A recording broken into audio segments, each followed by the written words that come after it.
and welcome to ActiveNet Insights. Today I'm joined by Gavin Baxter, and Gavin works for ActiveIQ.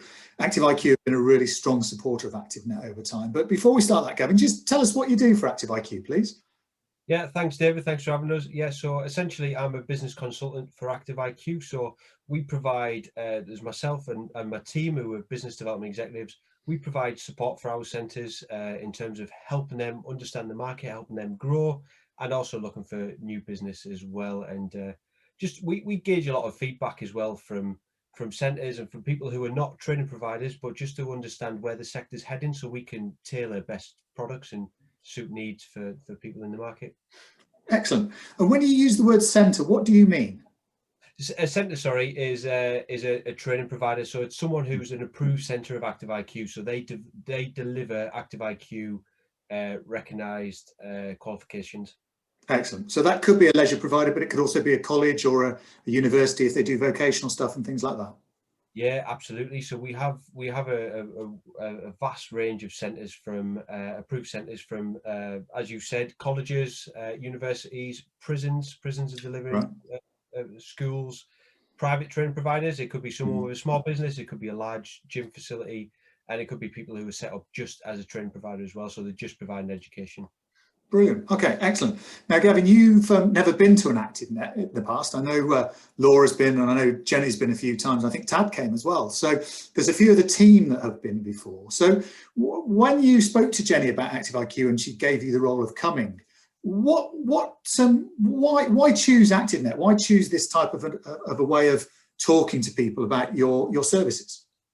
Yeah, you're absolutely right. I've never been, but I'm very aware of it. So we go to this, and the reason ActiveIQ attend this event is because it's more of the opportunity about what I said I do in my day-to-day role. So we have this opportunity to meet people within the sector in different backgrounds and to really understand what's going on there. So we can then tailor our products to best suit the need of the sector as a whole as well.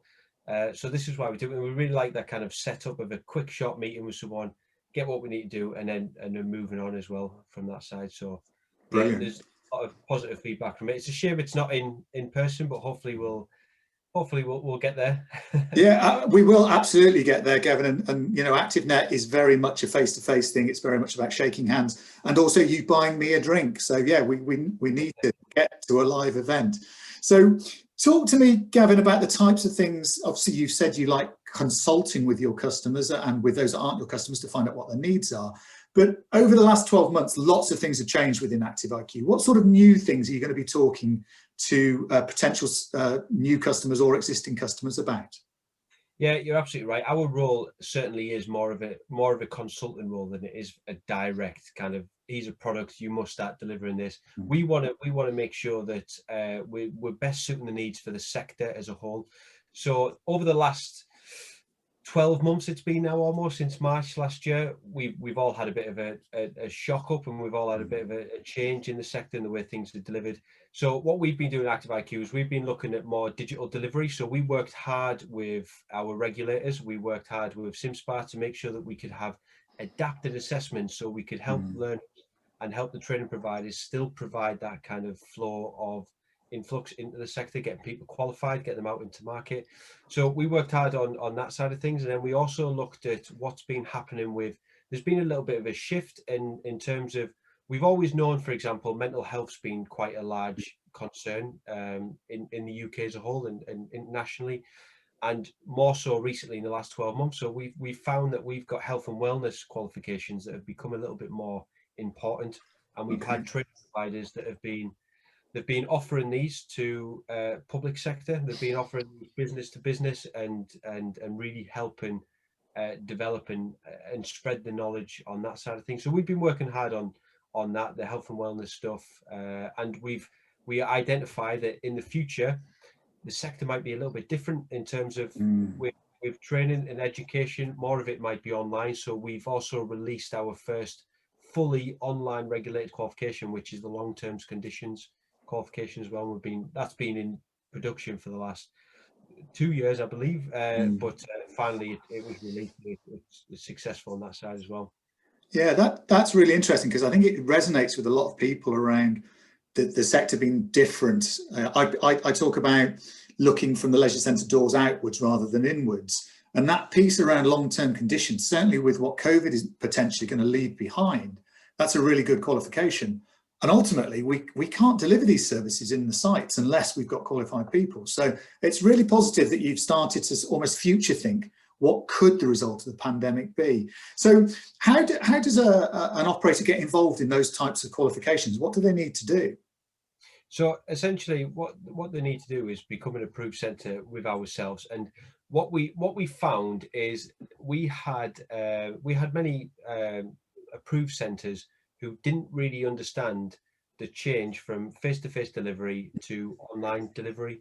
And we've certainly kind of guided through that process, and obviously they've took a lot, and they've showed us what they can achieve as well, which is brilliant. So they went through it, and now online delivery has become quite a popular resource at the minute. But essentially, yeah, we've got someone wants to become an approved centre. They have to make sure that they've got the correct staff in place. We look for teachers, assessors, internal verifiers, and then once they've got the staff in place and the structure in place and what content they're going to be delivering, which is normally something that they're very competent in. So you normally find this kind of organic move from people who are in the sector. They've been doing personal training for 10, 15 years. They're very experienced, and they move into educating as well, and educating over to make sure we've gotten a good steady route of personal trainers in our industry from their experience. So that's essentially how they get involved. And we've got a dedicated team, myself and my colleagues, who are on board to guide people through that process and upskill them, because you'll have a personal trainer who's competent as a personal trainer,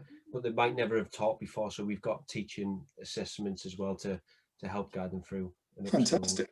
Okay, well, I shall really look forward to that. And, you know, interestingly, ActiveIQ were always really good at a little gift bag, and I think Laura was excellent at that. So I'll look forward to see what your online digital gift bag looks like, Gavin. Yeah, well, I think always had one available for my daughter. So I always had one to take home. So I'll be really interested to see how you're going to do that. But Gavin, thank you so much for your time and your insight. Really look forward to seeing you virtually at ActiveNet. And then when we get to a real live event, I'm sure we'll catch up then. So Gavin, thank you for your time. Take care. David, look forward to it.